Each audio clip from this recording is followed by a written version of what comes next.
Hey everybody, how's it going? So welcome back to Planet Coaster and welcome to Phase 3 of Wilderview Mews. Now if you are finding us for the first time, we are building a British theme park who rose to fame in the 90s and early noughties. But for now I think we need to dive right into Phase 3. Let's go. Dive on in. Do you get it? Right guys, before we start, let's deal with the elephant in the room. I know that Moomin has just put a dive coaster in a very Welsh park, and no, I haven't run out of real life things to steal so that I need to actually turn my attentions on creators and steal from them instead. It is a pure coincidence, I promise. So if you don't get your fill of dive coasters from this episode, then please do go and check out Moomin at the end of it. But this is what we've got in this week's episode. This is the dive coaster that's in this park. So first there was Oblivion, and then you had Shikra, and then you had Griffin. They were getting bigger and bigger and bigger over time, but then they started to get better. You ended up with Cracker, you ended up with Oblivion Black Hole, you ended up with Baron, and then you end up with this somewhere in the middle. So this is the dive coaster, but look at the sightlines you get from here. I mean, awesome sightlines. I think my favorite sightline of this coaster so far is this one here, where you look through the invert. It's going to look so good when it's done. Like when all the proper supports and stuff are in, it's going to be awesome. So this is the area of the park I've been working on. You'll be pleased to know that the challenge from the previous episodes of marrying up all of the maintenance areas is now complete. So this area is now attached to a road, so is this one for the invert, and so is the Vekoma, and it all kind of comes together in this middle area. We're going for a bit of a boardwalk vibe on this one, and I'm also taking some inspiration from Wildwood Grove at DollyWood, in the sense that this is going to be one long path with a few things stretching off it. They're not going to be central designated areas, so it's going to feel differently in this episode. So this is the coaster then. Starts with a small station, a pretty typical dive coaster station. Let's get my words. COVID brain's still a thing, by the way. Like, I watched back the last week's episode, and some of the stuff I said, I'm like, I don't remember saying any of it. Anyway, there's the station, and then it comes into the lift hill. 41 degrees for this one, because we like being random. It probably would be 45 in real life, right? But I've gone for 41 for the same reason I went for 40 in the hyper station, hyper coaster. I needed to draw this out. I needed a bit more length. And then you come into a bend. It's not really a bend, but it's a bend. We'll take it as a bend. And then you come into your drop, holds for 3 seconds, and then into the staple of most dive coasters, into the Immelman. There you go, into the Immelman. Then we come into the parabolic airtime hill, but this one's going to give you ejector. This one is inspired by Oblivion Black Hole. That gives you some really surprise airtime. It's amazing. I love it. And then we come into what I think is called a 0G turn. This may not necessarily appear on a dive coaster of this age, but I needed to put this in because I wanted to have something that the park would probably call an element, right? A little bit like Alton Towers for the Staffordshire Knot and all that sort of stuff. So I wanted to have this ability of being able to come round this way and then come back and then under itself and then onwards, right? So the only real way I could do that in a configuration that's interesting was to actually have the 0G turn here and then come down this way. And it also means, by the way, that the train is at 90 degrees when it's at its most at risk of collision with the track, right? So it's kind of creating a little bit of space between the train and the track that's coming underneath it. Then of course it's going to come up round into a turn and then into the famous brake runs that make it slow right down. And then you go into the near vertical drop for this one, and then into a splash zone. Now I can already hear you shouting, but you can't put a splash zone straight after that drop. Yes you can. Exodus. Done.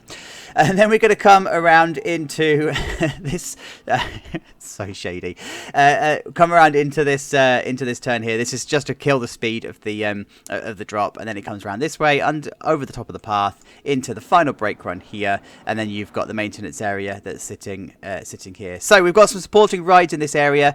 We've got the Insanity at the top and the disco thing. I don't remember what it's called because COVID brain's kicked in. So this, I'll just say this where I'm pointing. We've got this. This one's not going to be this episode because next episode we're dealing with the area down here. So I'll decorate and kit that out next episode. So it'll just be the Insanity for this episode. So we've also got some shops going on. They will be done this episode, of course. And your favourite cha-cha toilets. There you go. We've got some toilets. Which, by the way, I think I need to put staff room in here. I just thought, because I haven't got a staff area here, and I've just seen these guys walking away. So yeah, like I say, going for a bit of a boardwalk theme on this one because it's a bit of a thoroughfare. But this whole coaster, by the way, was born out of this one shot here. I wanted to have the Immelman really close to here, and that's why this has already got a support in, because I've literally designed this coaster around this one Immelman. What a nerd. Right, so this is how it's looking from the top. I think I'd better go and decorate this some more, unless of course I wanted to go and do an emperor on it and just leave the station blank. Ooh, the shade. Alright then, you guys, so it's the middle part of the episode, and I've got a few changes I might need to point out, because I think they might be just a little bit too subtle, right? But before we do, I need to do that really obnoxious YouTuber thing and ask that if you do want to support the channel in any way that you can, please make sure that you've liked, commented and subscribed. It's all free to do, obviously, and the more you do that, the more it helps the algorithm. The more you help the algorithm, the more viewers we get. The more viewers we get, the newer content you're going to get. So it's a big cycle. Thank you so much for your support, guys. It really does mean the world to me. So, yes, the colour has changed. It's no longer red. It's now pink. I'm not sold on the new colours, by the way, but it didn't feel like red fitted into the area because I was building all of the stuff over here and I was using pastel colours, you know, blue, purple, pinks and yellows, and the red just no longer fitted. So I changed it to pink. Like I say, still not sold on the new colour scheme, but I'll see if I can make it work. And just to give you a little heads up, this is the story. So I was down here doing this building here, and yes, I have decided to head across to a park that we've not stolen from before, Knott's Berry Farm. Thanks to the barbecue shack, we now have this. But no, I loved that architecture style. It's that whole mildly 80s pastel colours, but still retro-y modern. It's a really weird architecture thing, but I loved it, and I wanted to feel like this was possibly sitting here before this coaster was put in. I mean, the theme of this whole park is that coasters are obnoxiously put in and cut through areas, right? So this is dealing with this bit here, and so I wanted this to sit here. Yeah, I just thought I'd steal from Knott's Berry Farm because I could. Inside, then, it's still that whole pink and blue, but pastel pink and blue, whereas we're using, like, vibrant colours normally. Ceiling and stuff needs to go in here, floor needs to go down, and decorating and kitting out needs to go on. But ultimately, I'm alright with this, and you get a pretty decent view of the splashdown from in here. So yeah, I like it. And then over this way we've got the soda shack. So this is just, again, me just toying with a few ideas from the whole boardwalk area style. This is by no means done. It's done for now. I need to make it work, but yeah, it's like just a soda shack. It's just a grab and go unit. Nothing particularly special. We've got an orange building because I wanted to use something that was a slightly different colour. Again, it's just a grab and go unit. Needs all some detailing and stuff, but again, I'll make it work. Now this, however, yeah, I stole from somewhere else. So again, Knott's Berry Farm, the whole station of Accelerator. I like how that was sort of like late 90s, early 2000s modern. It would have been considered modern and sleek back then. And I wanted something here. We use pitch roofs quite a lot, and we used, or like the whole enclosed stations and stuff. I wanted something different. And because this is a relatively small station, it's got a small footprint, it felt like this lent quite nicely to this whole style. So, of course, we're just going to steal it. By the way, it's not exclusive to Knott's Berry Farm. It's relatively common out in the world, but this is where it came from, let's be honest. But what I've done here is I've put a load of girders in, put a load of poles in, and then coloured them the blue and the pink just to round it off. So the colour scheme kind of fits. I'm all right with how this sits. Then of course we've got the queue line in here. I'm not entirely happy with this fencing and stuff. I need to do some detailing or whatever to make it work. It feels like this is just a bit too grey. It doesn't have enough colour. I think it just doesn't feel right at the moment. So again, I need to try and make it work. But this bit down here is relatively new. I downloaded the pebbles from the workshop down here, right? And I thought, well, you know, if I'm going to throw some shade at Emperor, I may as well steal its theming, right? No, it felt like if I was doing a boardwalk theme, I needed to use something a little bit beachy. So I've just put these pebbles in. Of course, I'm going to put down the path covers along here just to make it like flush and to make it clean. and tidy, and then the pebbles are going to hide all of the jank. So down here I've decided to take a little bit of inspiration from Apollo's Chariot. I like how the stairs are on the actual queue line, so I just wanted to have something in here. This was originally all flat to this point, and then we had this massive like cliff face here. I didn't like it, so this is why I put the stairs in. It now means that we've got this terrain change, and I can start putting the terrain and stuff in the right places, and it can feel a bit more natural. And then this queue line felt like it needed to be some weird shaping because of the Vekoma that's going on here. So you will be you will have noticed that some of these fences need a little bit of work because we're doing such heavy terrain changes and such pathing changes and stuff. I've just kept them in their original places, but of course I need to go along and tidy all of these up. The same applies here. The same applies along the invert first drop, and in fact I think some of the supports need doing as well. And then also here, so I've had to reprofile all of the road and stuff, so that it now means that the original roadway is now out of place and the fences are all out of place. It needs tidying, so I just wanted to point out that still it needs to happen. But this bit I'm relatively happy with. I like that it causes a bit of a bottleneck because it means then that you get to have some pretty awesome sightlines of this Immelman. Yeah, and the supports, the pillars, they fit in quite nicely in here. So like this one here, for example, is taken directly from Griffin and how Griffin's Immelman is profiled. So I like it. Like it fits in just nicely. Yes, custom supporting is done, by the way. Don't know if you had noticed, but yeah, it's all tidied up and it's all happy with where it is. And then over here is exactly the same. This was a bit more of a challenge to do, by the way. This was a bit like bit of a mess of supports, but what I've done is I've just put in evacuation stairs in here, put some more pebbles and stuff to hide the to hide the pond, to hide the lake, and then this would be where you evacuate from. So I've just put some don't die fencing just to keep you out and stuff along here, because you don't want to go up those stairs whilst the coaster's operating, right? Because that would be silly and foolish. Just put a couple of island bits in the middle here so I can put some foliage, palm trees and stuff. These pebbles, by the way, it means that I'm going to be able to do some of those looser plants that I did in Grosvenor Gardens in the first couple of episodes. It's not going to be lush and overgrown. It's going to be very carefully placed plants. Toilets wise, it's all done in here. Well, no, it's not all done, of course, but it's done in here. So you've got all the sinks and stuff. It just needs final touching, needs a ceiling putting on, needs a roof and stuff. That's ready for that. And then the Insanity ride, I don't really want to do much more to this one. I just need to put the path covers and stuff down and then stick up a few signs and whatever. So I'm just toying with the look and feel here, keeping the pastel colours, you know, the blues and yellows and stuff going on in here. Change the ride colour and stuff. So yeah, it's looking... Oh, maintenance area is the other one.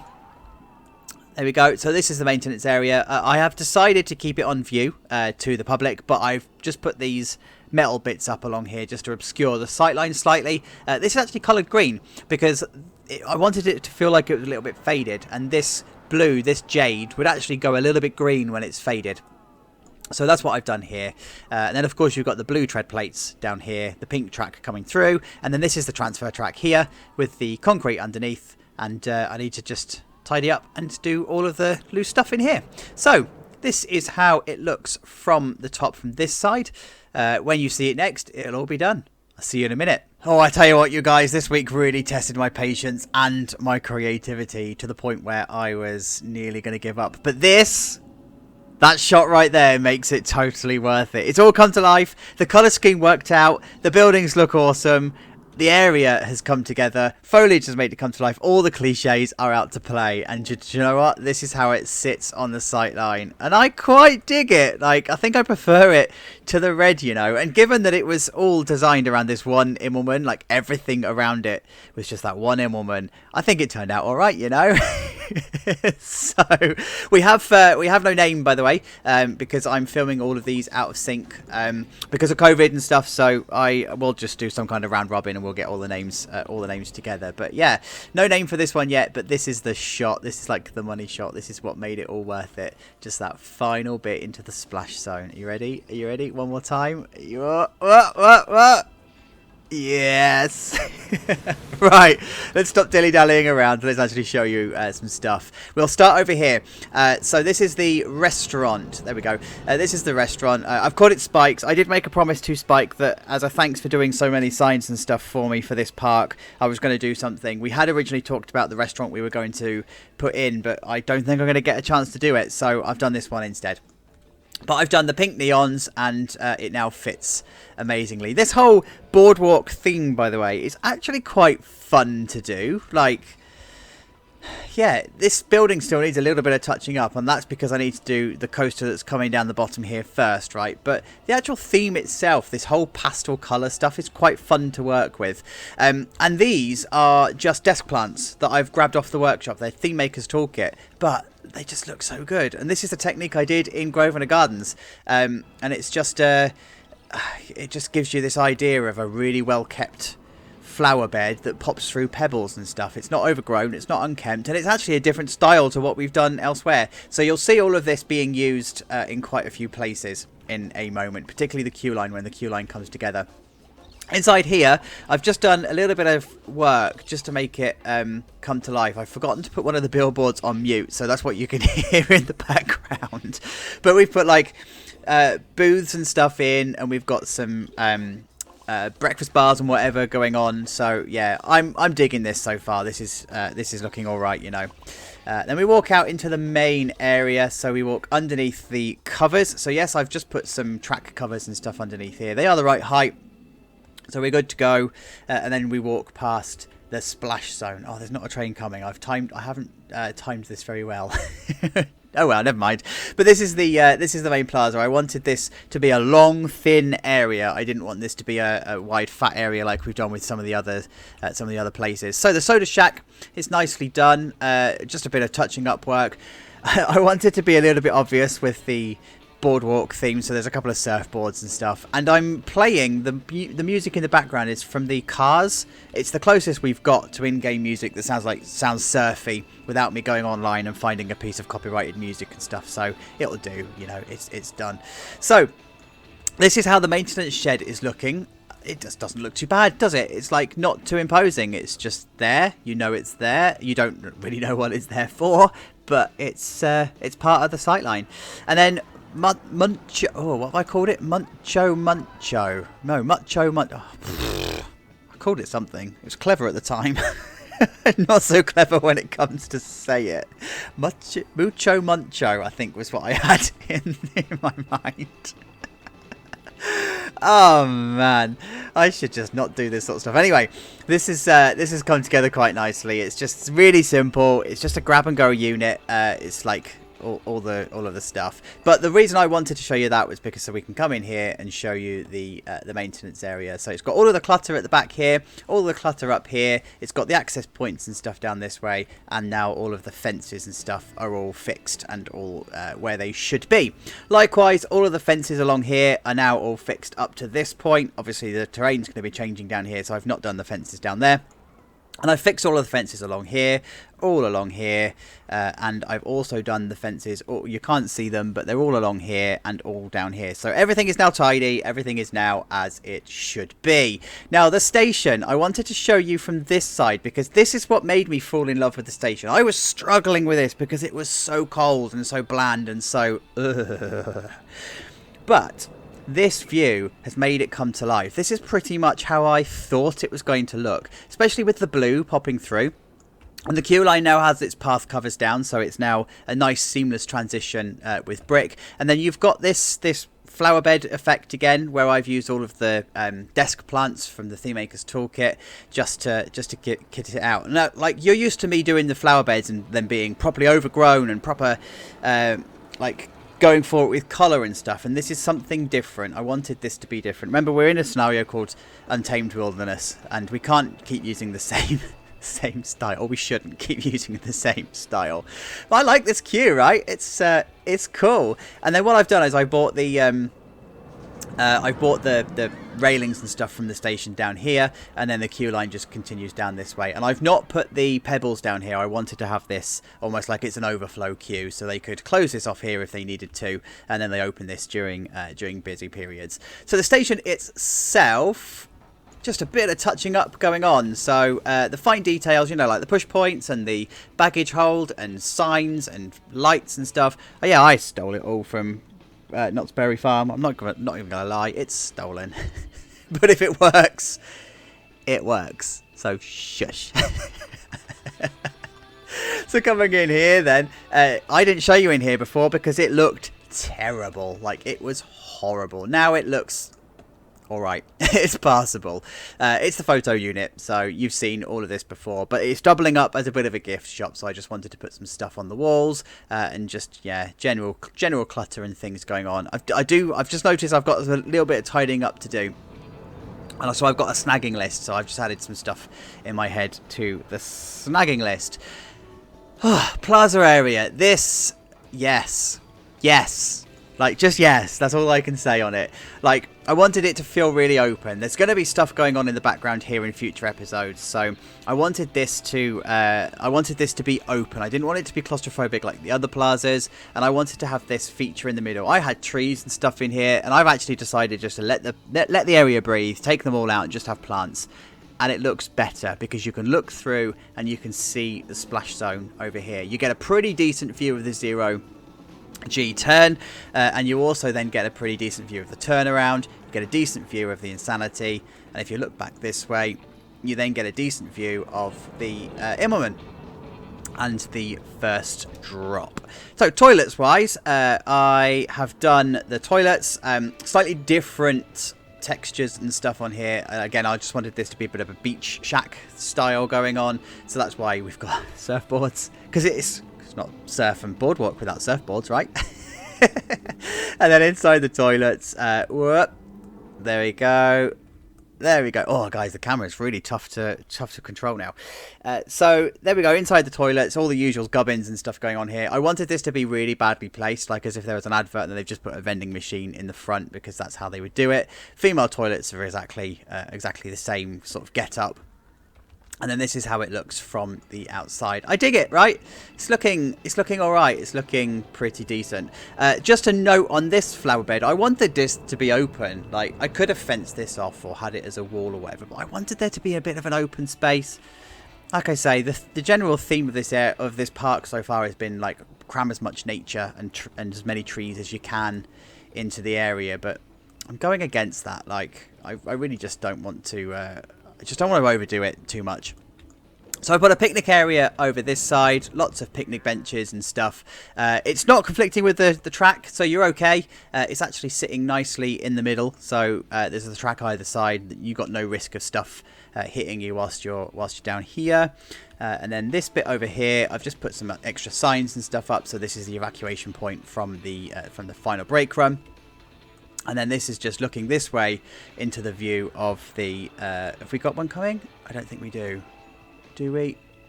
No, I thought we did. Oh, I thought we were going to get lucky then. Oh, well, there is one coming. There you go. Hooray! So you get a pretty decent view of that turnaround from here anyway. And then we come into the turn. Into the brake run. Brake run. Slows right down. And then into the splash. Look at this. Yes. By the way, just in case you were wondering, it's a special effects splash. So it's not the same as Secret and Griffin, which would slow the train down. It is a special effects splash like Cracker would be. So there you go. The more you know. And then this is the final turn. Like I say, I need to do this bit down here. Did I show you? Yeah, I did show you the front. There we go. That's that view from there. And they're just flowers around here, by the way. So they are the rose bushes, crawlers, climbers, just recoloured and stuff. And there you go. Right, I'm going to stop COVID talking now because that's exactly what's happening. I have let just brain fog kick in. This is how it's looking from the top. Thank you so much for getting to the end of the video and for putting up for my mutterings, because yeah, this is like the 15th take of this bit that I've done, so I'm not going to do it again. Please leave a like and a comment and a subscription, because that's how we roll here. Right, let's go for a ride. Guys, see you next week. Thank you so much. Look after yourselves. Bye-bye.